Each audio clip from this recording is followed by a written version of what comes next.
ఆచి చికెన్ మసాలా. మచిలీపట్నంలో కేంద్ర కార్మిక సంఘాల ఆధ్వర్యంలో జైల్ భరో కార్యక్రమాన్ని నిర్వహించారు. లక్ష్మీ టాకీస్ సెంటర్ నుండి కలెక్టరేట్ వరకు భారీ ర్యాలీ చేపట్టారు. అనంతరం కలెక్టరేట్ ముట్టడికి యత్నించడంతో ధర్నా చౌక్ వద్ద బారికేడ్లు పెట్టి కార్మికులను పోలీసులు అడ్డుకున్నారు. దీంతో ఆందోళనకారులు పోలీసుల మధ్య తీవ్ర వాగ్వాదం, తోపులాట చోటు చేసుకున్నాయి. ఇక కలెక్టరేట్ ముట్టడికి అనుమతి ఇవ్వాలని, లేకపోతే అరెస్ట్ చేయాలని కార్మిక సంఘాలు డిమాండ్ చేశారు.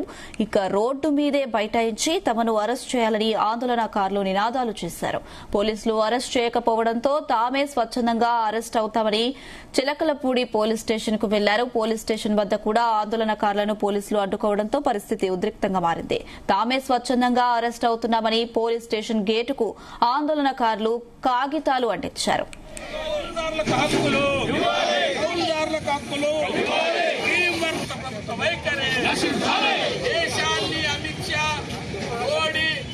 అదాని అంబానీ కట్టబెడుతున్నప్పటికీ రాష్ట్ర ప్రభుత్వం వంటి వైఖరి, పవన్ కళ్యాణ్ ప్రభుత్వం వైఖరి కాపాడాలి. రక్షణ, దళితులకు రక్షణ, ఐక్యత, పంటలను కాపాడాలి. సాగునీరు విడుదల చేసి పంటలను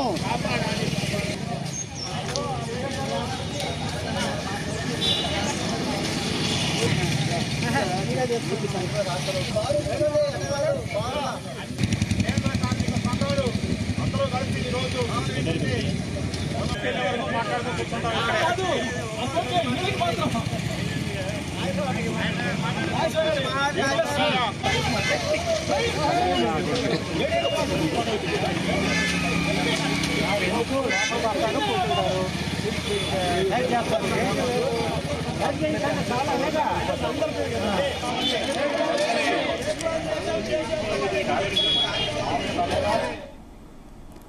ఎన్టీఆర్ జిల్లా మైలవరంలో సిఐటియు రైతు సంఘాల ఆధ్వర్యంలో జైల్ భరో కార్యక్రమాన్ని నిర్వహించారు. పంచాయతీ కార్యాలయం నుంచి పోలీస్ స్టేషన్ వరకు ర్యాలీ చేపట్టారు. పోలీస్ స్టేషన్ ఆవరణలో బైఠాయించి నాయకులు నిరసన తెలిపారు. క్విట్ ఇండియా ఉద్యమ స్ఫూర్తితో జాతీయ స్థాయిలో పిలుపు మేరకు కేంద్ర ప్రభుత్వ విధానాలకు వ్యతిరేకంగా కార్యక్రమం నిర్వహించనున్నట్లు సిఐటియు రైతు సంఘాల నేతలు తెలిపారు.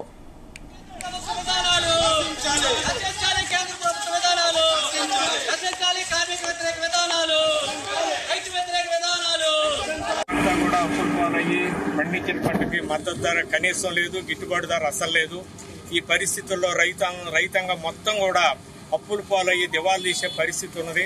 అందుకని కేంద్ర ప్రభుత్వం రైతులు ఎడల సానుభూతి సూచించి రైతులకు ఉన్నటువంటి అప్పులు మొత్తాన్ని కూడా రద్దు చేయాలని, అట్లానే స్వామినాథన్ సిఫార్సుల ప్రకారం గిట్టుబాటు ధర ఇవ్వాలని రైతు సంఘం డిమాండ్ చేస్తాం. వ్యాప్తంగా జైల్ భరో కార్యక్రమాన్ని జాతీయోద్యమ స్ఫూర్తితో ఆ రోజుల్లో బ్రిటిష్ వాళ్ళని ఈ దేశం నుండి తరిమి కొట్టాలి. క్విట్ ఇండియా అంటే ఈ దేశం నుండి బానిసలు అంటే బ్రిటిష్ వాళ్ళు మన భారతదేశాన్ని వదిలి వెళ్లిపోవాలనే నినాదాన్ని ఆ రోజు 1942లో ఇచ్చారు.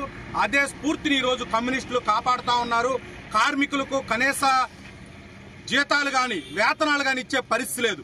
ఈరోజు రైతుకు కనీస మద్దతు ధర ఇచ్చే పరిస్థితి లేదు. ఈరోజు విద్యార్థులకి కనీస స్కాలర్షిప్లు గాని, విద్యార్థులు వాళ్ళకి కావలసిన హక్కుల గురించి మాట్లాడితే వాళ్ళని కూడా నిర్బంధించే పరిస్థితి కానీ ఇది ప్రధానంగా కనిపిస్తా ఉంది. ఇలాంటి పరిస్థితుల్లో దేశం ఉంది. ఈరోజు బీజేపీ ప్రభుత్వం బ్రిటిష్ పాలకులు ఈ దేశాన్ని వదిలేళ్లారు తప్ప వాళ్ళ ఆలోచనలే, వాళ్ళ విధానాలనే ప్రజలపైన రుద్దుతూ ఉన్నారు. ఇప్పుడు కూడా శిస్తు సిస్టం అంటే పన్నుల వసూళ్లు కూడా ఈరోజు ప్రజలపైన విపరీతంగా భారాలేస్తున్నారు.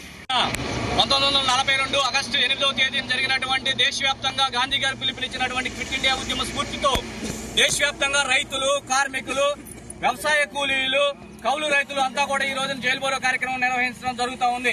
ప్రధానంగా కేంద్ర ప్రభుత్వంలో ఉన్నటువంటి బీజేపీ ప్రభుత్వం కనీస వేతన చట్టాన్ని అమలు చేయడం లేదు, రైతు పండించిన పంటకు గిట్టుబాటు ధర కల్పించడం లేదు, కౌలు రైతులకు గుర్తింపు కార్డులు ఇవ్వడం లేదు, విద్యార్థుల హక్కులు అడుగుతూ ఉంటే అరెస్టులు చేస్తా ఉంది. వీటన్నిటికీ వ్యతిరేకంగా ఈ రోజున దేశవ్యాప్తంగా కూడా జైలు భరో కార్యక్రమం నిర్వహిస్తా ఉన్నాం. అందులో భాగంగానే మైలవరంలో ఈ రోజున జైలు భరో కార్యక్రమాన్ని నిర్వహించడం జరుగుతూ ఉంది. ప్రధానంగా